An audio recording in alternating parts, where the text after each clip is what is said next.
How to fix Roblox asset creation failed. Please try again later. Now, this specific problem on that kind of error, the resolution for that problem is actually just visible on your screen. So if you head down directly from the Creator Hub on Roblox and then heading into straight to creations, it's going to be depending on the upload that you're making.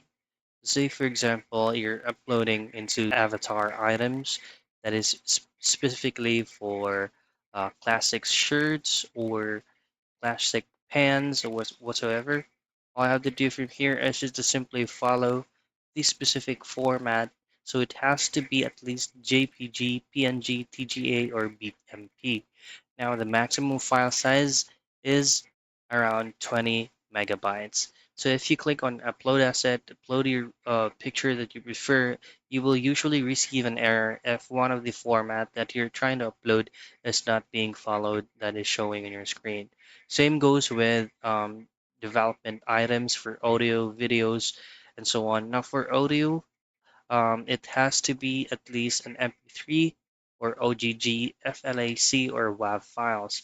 Now it has to be 20 megabytes only and not exceeding up to 20 megabytes. So all I have to do is just to simply follow what is being asked on the format for audio, videos, and as well as photos.